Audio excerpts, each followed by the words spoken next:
ምዕራፍ 8 ጣህሪር አደባባይ ግብጽ።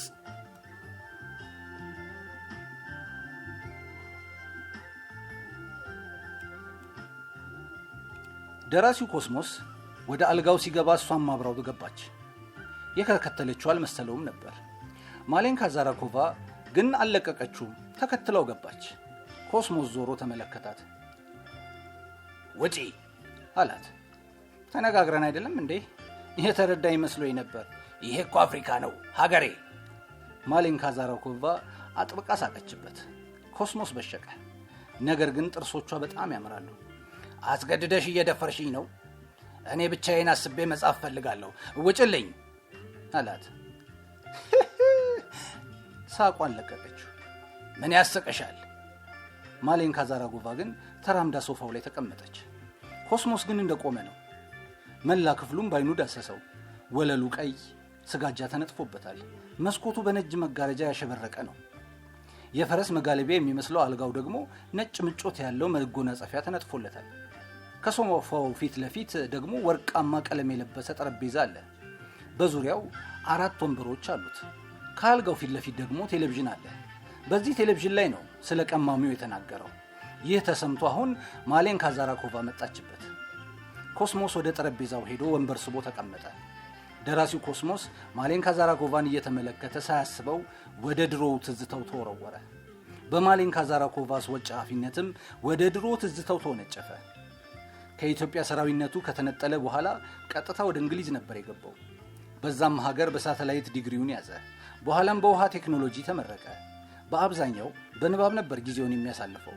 ኮስሞስ ረቢን ካገኘውና ካሳመነው በኋላ ወደ ኢትዮጵያ ከመጣም በኋላ በኢትዮጵያ ውስጥ ባሉ የማዕድናት ላይ ስለላውን ጀምሮ ነበር። በውስጡ እየገባም እንዳልተማረ የሆነ በስለላ ስራው ተገኘበት። ስራውም ስለላ ሆኖ አረፈው። በአብዛኛው ኢትዮጵያ ውስጥ በማዕድናት ላይ የሚሰሩ ሰዎች ትምህርት አለመማራቸው ይደገፋል። በለገደንቢው በወርቅ ስለላ ውስጥ ቆየ። በዛም ላይ ያለ አንድ መጽሐፍ እየተደበቀ ጽፏል። በከንቲቻ በታንታለም ስለላ ውስጥም ቆይቷል። ታንታለም እንደሚታወቀው ለሞባይል፣ ለካሜራ፣ ለኮምፒውተርና በአጠቃላይ ለኤሌክትሮኒክስ ዕቃዎች ያገለግላል።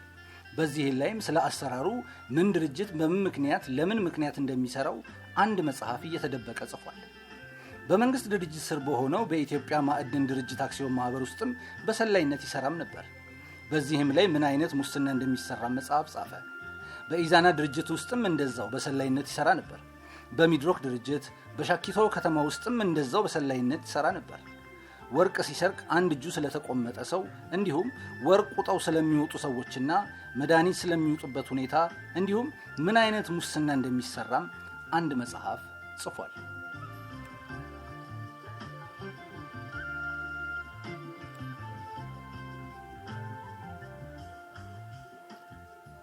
በደቡብ ኢትዮጵያ ውስጥም በአብያታ፣ በሶዳ አሽ፣ በአዶላም ውስጥ በኮአሊን ምርት ውስጥም እንዲሁ በሰላይነት ሰርቷል።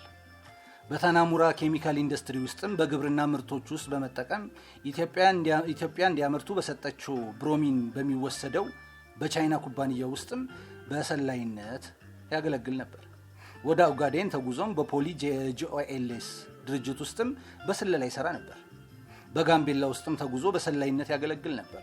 ቤኒሻንጉል ጉሙዝ ውስጥም በሰላይነቱ ያገለግል ነበር። በአፋር ውስጥም በኦላም ፖታሽ ውስጥ በሰላይነት አገልግሏል። እንዲያውም እስካሁን ወርቅ አድርጌ የጻፍኩት የኛውን መጽሐፌ ነው ብሎ ያስባል። ስለ አፋር መልክዓ ምድር የገለጸበት አገላለጽ፣ ስለ ዳሎል ዝቅተኛ ቦታ እንዴት አድርጎ እንደገለጸው እስከ ዛሬ ለራሱ ይገርመዋል። በዚህ ልምድ ውስጥ ምንጊዜም ቀማሚውን ያስታውሰው ነበር፣ ረቢን። ይህ ሁሉ የተሰራው ለላማ ማዕድን ድርጅት ነበር። አሁን ማሌንካ ዛራኮቫ ያጠመደችውም በቀማሚው የተነሳ ነው። በሙሉ ኢትዮጵያ ውስጥ ያሉ የማዕድን አውጪዎች ኩባንያዎችን አጠቃሎ ሲያይ ለቀማሚው መረጃውን በሙሉ ያቀብለውም ነበር። በኮስሞስ ውስጥ ያልተመዘገበ ኢትዮጵያዊ የለም። ቀማሚው ከ2 ዓመት ጀምሮ ሲጠፋም እየዞረ መላ አፍሪካን እያዳረሰ ነበር። ኮስሞስ በማሌንካ ዛራኮቫ ውስጥ በሮ የሄደው የህሊናው ታዲያ ወደ ራሱ ተመለሰ። በጉብኝም መልክ ወደ ግብጽ የገቡ ብዙ ሰላዮች እንዳመጣሽ ነግረሽኛል። የኔንስ ነግሬሻለሁ አላት ኮስማስ ተነስቶ ወደ ካሚድ ወዲያውኑ ደወለ። ተከብቤያለሁ ብሎ ዘጋ ስልኩን። አርማህ በግብጽ ውስጥ በመስጊድ ውስጥ ያስተምር ነበር። እናም ከኢትዮጵያ አስርጎ ያስገባቸው ብዙ ሰዎች ነበሩ። የፈለከውን ማምጣት ትችላለህ። ተልእኮዬን በግልጽ የነገርኩ ይመስለኛል። ቀማሚውን ስናገኝ እፈታሃለሁ። እስከዛው ግን አብሬህ መቆየቴ የማይቀር ነው አለችው ማሊንካ ዛራጎቫ። ኮስሞስ እንደገና ራሷን ማሊንካ ዛራጎቫን መመልከት ጀመረ። ዛራኮቫን ብቻ ሳይሆን ወደ ህይወቱ የገቡ ሴቶችንም አጥብቆ መመርመር ጀመረ። ኮስሞስ አባቱን አያውቀውም። ሕፃን ሳለ ነው የሞተበት። እንደሚባለውም እናቱ ናት የገደለችው አባቱን። በቅናት ተነሳስታ ነፍስ ሳያውቅ አባቱን የገደለችበትም እሷ ነች፣ የሰፈሩ ሰዎች እንደነገሩት። ኮስሞስ አጥብቆ ጠላት እናቱን። በቆሎ ትምህርት ቤት ጸረ ብጽይት ጸረ ሴት እየተባለ ይጠራ ነበር። እንዲያውም ቀማሚው ነበር እንደዚህ ብሎ የሚጠራው። እናቱ አባቱን በቅናት ተነሳስታ እንደገደለችውም የነገረው ለቀማሚው ብቻ ነው። ሴቶችን አጥብቆ ይጠላል። ነገር ግን ከሴቶች ርቆ መኖር ስላልቻለ፣ ምንም ማድረግም ስላልቻለ አንድ ሁለቴ ፍቅረኛ ለመያዝም ሞክሮ ነበር። ወዲያውኑ ነው የሚያስጠሉት። ደግሞ የሚያፈዝ ውበት አለው።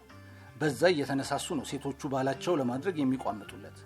አሁንም ማሊንካ ዛራኮቫም በዚሁ ሳትመሰጥ አልቀረችም።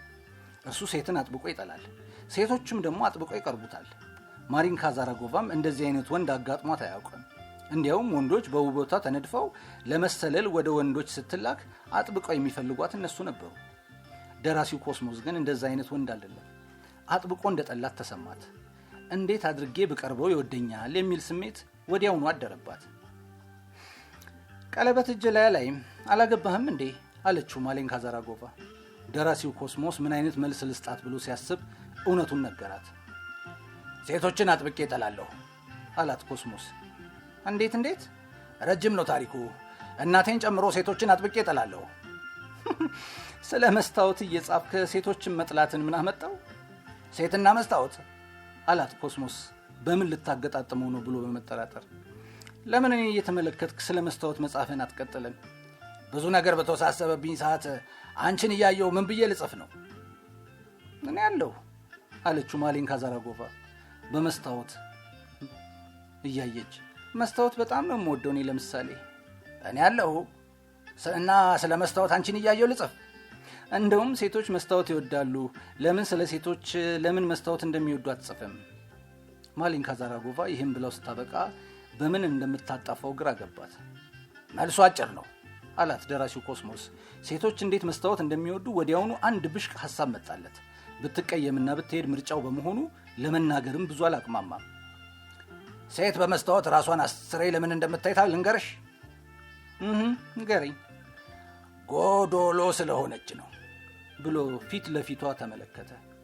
መልኳ ቀላ። እንዴት አለች ወደ ውስጥ ንግግሩን ውጣ። ራሱን በመስታወት አስሬ የሚያይ ሰው ጎዶሎ ስለሆነ ብቻ ነው አላት ፊቷን ተመልክቶ ሲያበቃ። ራሳቸውን የማያምኑ ሰዎች በመስታወት አስሬ ፊታቸውን ይመለከታሉ። እንደገናም ለሐሜት ቅርብ እንደሆኑ አንድ ጥናትን አንብቤያለሁ። ሰዎቹን ለምን እንደሚያሙ ይመስልሻል?